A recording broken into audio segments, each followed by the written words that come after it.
क्या Indian army फौजी मशकों के लिए जल्द पाकिस्तान आने वाली हैं? क्या पाकिस्तान और इंडिया अमन की राह पर गामजन हो चुके हैं? अब दोनों मुल्कों में नफरत अंगेज़ी करके सियासत करने के अमल को रुकना चाहिए। अस्सलाम वालेकुम, द वीकली शो में आप सबको खुश आमदीद। नाज़रीन, पिछले कुछ दिनों में ऐसी पॉलिटिकल डेवलपमेंट्स हुई हैं जिनकी बिना के ऊपर ये कहना शायद गलत ना हो कि पाकिस्तान और इंडिया एक बार फिर अमन की राह पर गामजन हो चुके हैं और अब जितने भी मामलात हैं दोनों ममालिक के माँ बहन, उनको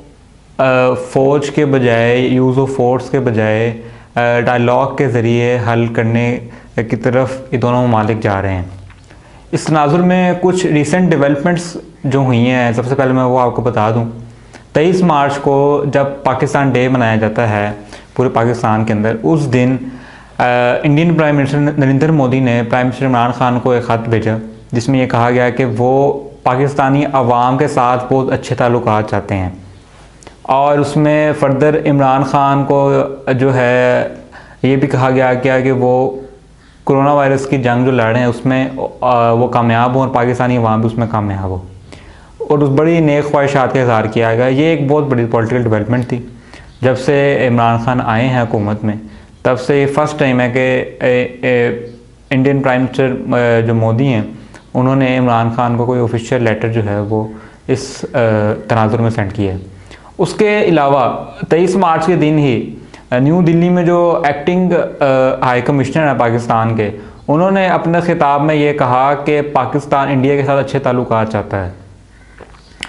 एक दिन पहले 22 मार्च को पाकिस्तान से एक 8 रुकनी इंडस वाटर कमीशन की जो डेलीगेशन है वो भी इंडिया गई इससे एक दिन पहले, और वहाँ पे जाके पाकिस्तान इंडिया के दरमियान जितने भी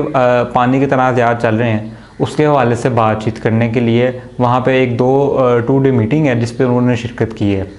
और ये मीटिंग 2.5 साल बाद जो है वो मुनक्किद हुई है। जब से पाकिस्तान तहरीक-ए-इंसाफ की गवर्नमेंट आई तब से लेके अब तक फ़र्स्ट टाइम जो है ये डेलीगेशन गई है।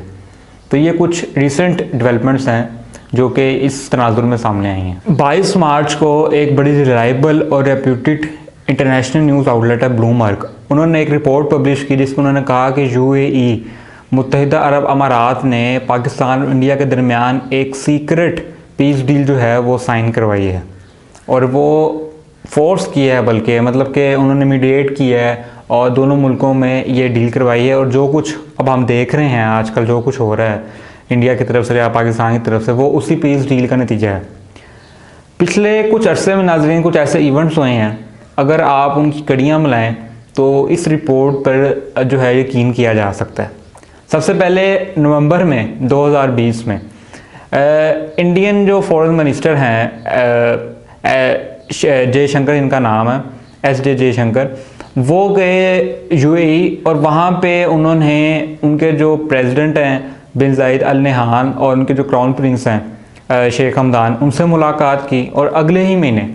पाकिस्तानी फॉरेन मिनिस्टर शाह महमूद कुरैशी वो वहाँ गए, उन्होंने उन्हीं 2 शख्सियात से मुलाकात की और बाकी जो उनकी जो लीडरशिप है उससे मुलाकात की। और उस मुलाकात के बाद इंडिया ने प्राइम मिनिस्टर इमरान खान को अलाउ किया कि वो उनकी एयर स्पेस यूज़ कर सकें जब वो श्रीलंका के दौरे पर जा रहे थे, जो कि कुछ अर्सा कबल ही हुआ।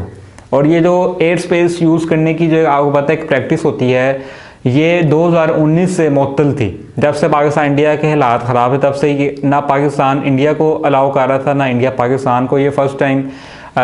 इंडिया ने अलाउ किया इमरान खान को उस मीटिंग के बाद। उसके बाद 25 फरवरी को पाकिस्तान और इंडिया ने सीज़ फायर का ऐलान किया, जो कि एक बहुत सरप्राइजिंग डेवलपमेंट थी। दोनों मुल्कों की फ़ौजों ने कश्मीर पे LOC के ऊपर सीज़ फायर का ऐलान किया और उस ऐलान को यूएई ने वेलकम किया और एम्फेसाइज़ किया कि पाकिस्तान इंडिया को परमानेंट सीज़ फायर कर देना चाहिए LOC के ऊपर। और अगले ही दिन 26 फरवरी को यूएई के जो फॉरेन मिनिस्टर हैं वो इंडियन फॉरेन मिनिस्टर से मिले इंडिया के अंदर एक रोज़ा दौरे में, और उसमें उसके बाद एक अलामिया जारी किया गया कि जो रीजनल जितने भी इश्यूज़ हैं सिक्योरिटी से उसके ऊपर तबादला ख्याल हुआ। और उसके बाद एक हफ़्ता पहले हम देखते हैं कि चीफ ऑफ आर्मी जनरल कमर जमीद बाजवा इस्लामाबाद में एक सिक्योरिटी डायलॉग होता है कॉन्फ्रेंस, उसमें ये कहते हैं कि पाकिस्तान और इंडिया को माजी भुलाकर आगे बढ़ना चाहिए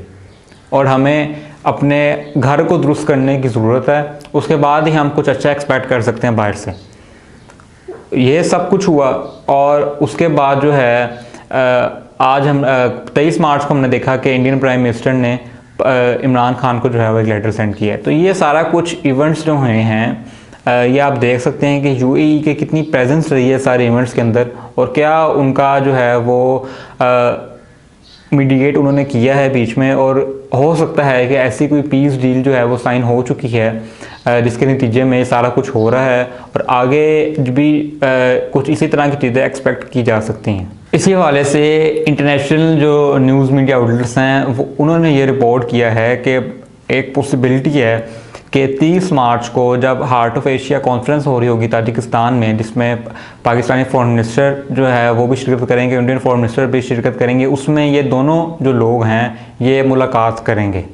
तो ये भी एक काफ़ी बड़ी पॉलिटिकल डेवलपमेंट होगी क्योंकि पिछले 2.5-3 सालों में किसी भी आला सतह पर पाकिस्तानी फॉरेन मिनिस्टर और इंडियन फॉरेन मिनिस्टर की जो है वो मुलाकात नहीं हुई। उसके अलावा इससे भी ज़्यादा जो सरप्राइजिंग न्यूज़ है वो ये है कि इंडियन न्यूज़ आउटलेट दी प्रिंट ने एक रिपोर्ट शाये की है जिसमें उन्होंने कहा है कि for the first time in history, तारीख में पहली दफ़ा इंडियन फ़ौजें पाकिस्तानी सरजमीन पर फ़ौजी मशक़ें करने के लिए इस साल आएंगी। जी, ये पब्बी एंटी टेरर 2021 के नाम से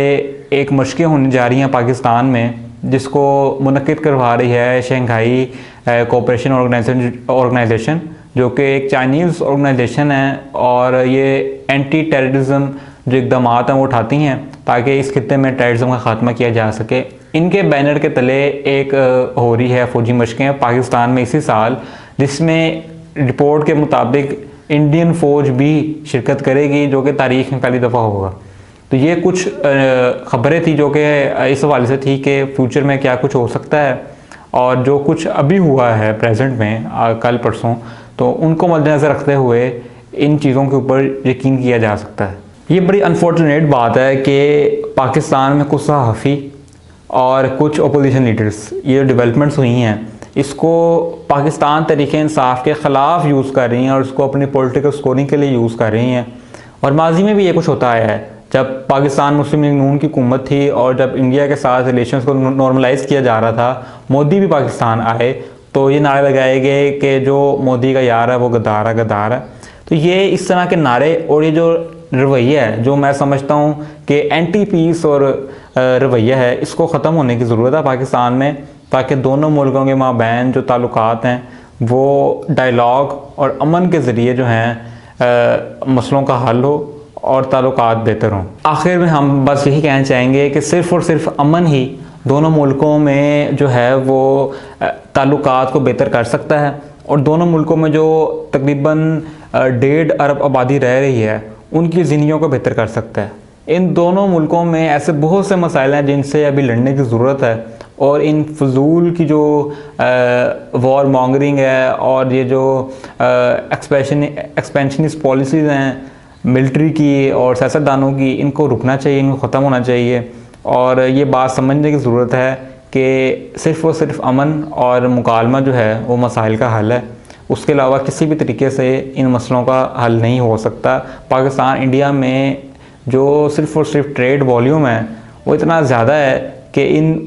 उसी से ट्रेड से ही अगर वो सही मानों में होती है तो बहुत ज़्यादा इकनॉमिकली दोनों मुल्क जो हैं वो स्ट्रॉन्ग होंगे, कल्चरली स्ट्रॉन्ग होंगे, हर सतह पर स्ट्रॉन्ग होंगे। और हम ये समझते हैं कि जो अमल है, ये जो दोनों मुल्कों में एक दूसरे के ख़िलाफ़ नफ़रत अंग्रेज़ी करके सियासत करने का जो अमल है इसको रुकना चाहिए। और जहाँ तक कश्मीर की बात है तो कश्मीर का मसला मिलिटेंसी से या क्रॉस बॉर्डर टेररिज्म से ख़त्म होने वाला नहीं है। अगर होना होता तो पिछले जो 40, 50, 60 सालों में जो आपने कर लिया मिलिटेंसी से या क्रॉस बॉर्डर टेररिज्म से, तो क्या ये मसला हल हो गया? तो ये मसला सिर्फ डायलॉग से, सारे स्टेक होल्डर से, जो कि सबसे बड़ा स्टेक होल्डर कश्मीर की आवाम है, उनकी राय लेकर उसी से हल हो सकता है। उसके अलावा इसका कोई हल नहीं। और हम भी समझते हैं कि अमन को एक दूसरा चांस देना चाहिए, और सिर्फ सही मानों में अगर आप चाहते हैं यहाँ की जो पावर एलीट है, आवाम तो चाहती है, तो जब तक कि पावर एलीट इस चीज़ को रिकग्नाइज़ नहीं करेगी, एक्नॉलेज नहीं करेगी, तब तक जो है दोनों मुल्कों में जो इतनी बड़ी आबादी रह रही है उनकी ज़िंदगियाँ बेहतर नहीं हो पाएंगी। नाज़रीन, इस हफ्ते के इतना ही। कमेंट सेक्शन में लाजमी बताएं कि पाकिस्तान को किस तरीके से इंडियन प्राइम मिनिस्टर के ख़त का जवाब देना चाहिए और हमें क्या करना चाहिए। क्या अमन की तरफ जाना चाहिए या उसी पॉलिसीज़ को दोबारा जो है वो रिपीट करना चाहिए। उसके अलावा आज़ाद लैब को सारे प्लेटफॉर्म्स पर लाजमी फॉलो करें। बहुत शुक्रिया।